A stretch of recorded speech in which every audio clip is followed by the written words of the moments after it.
All right, so first off, what kind of guy are we talking about here? We seem to get a lot of lies, fabrications, and I mean, there's a specific type of person in politics who would do something like this.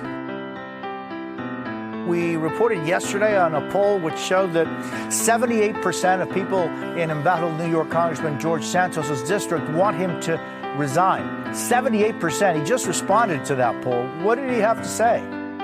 Your faith was strong, but you needed proof. You saw her bathing on the roof. Your beauty in the moonlight overthrew you. She tied you to a kitchen chair. She broke your throne and she cut your hair. And from your lips she drew the hallelujah.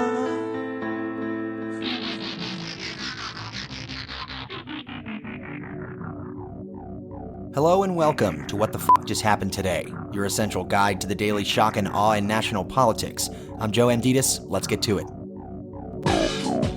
It's Wednesday, February 1st, 2023. Welcome to day 743. The FBI conducted a planned search of Joe Biden's beach house in Delaware, but ended up finding no documents with classified markings.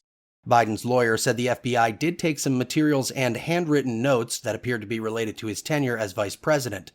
It marks the third known time that federal agents have searched properties associated with Biden for classified material. The FBI previously searched Biden's home in Wilmington, Delaware, as well as his office in Washington, D.C. at the Penn Biden Center in mid-November, after Biden's attorneys first discovered classified material in a locked closet. Moving on, the College Board revised its framework for an advanced placement African American Studies course following criticism from Governor Ron DeSantis of Florida, who threatened to ban the class in his state. The College Board removed the names of several black authors associated with critical race theory and topics such as Black Lives Matter, reparations for slavery, and queer theory from the formal curriculum. Instead, the topics are suggested for end-of-the-year student research projects, which are not a required part of the course framework that is formally adopted by the states. The College Board said the revisions were based on input from teachers running the pilot classes, as well as experts in the field, which include 300 professors of African American studies across the United States, adding that no states or districts have seen the official framework that is released, much less provided feedback on it. Today is the start of Black History Month. In other news, George Santos will temporarily step down from his 2 congressional committees amid multiple investigations into his campaign finances and other issues, including lying about his resume and his family background.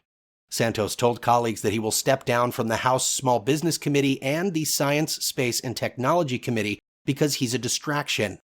The FBI, meanwhile, is investigating Santos' role in an alleged GoFundMe scheme involving a disabled U.S. Navy veteran's dying service dog.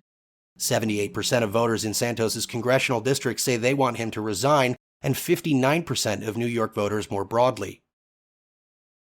Moving on, the Federal Reserve raised interest rates again by a quarter point, its 8th consecutive hike, but the smallest since last March. The committee said in a statement that inflation has eased somewhat but remains elevated, adding that rate hikes will be ongoing even at the risk of lost jobs. The Fed's policy rate now sits between 4.5 and 4.75%, the highest it's been since October 2007.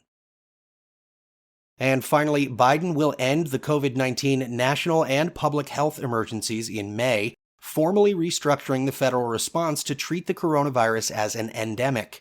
The public health emergency provided many Americans with free COVID-19 tests, treatments, and vaccines, as well as enhanced social safety net benefits. On average, more than 500 people in the United States are dying from COVID each day, roughly twice the number of deaths per day during a bad flu season. House Republicans, meanwhile, passed legislation to repeal vaccine mandates and declare the pandemic over. That's all for now. You can find the links and sources for all of these stories on the main website. And as always, visit whatthefjusthappenedtoday.com for the latest news and headlines. Until next time, I'm Joe Amditis.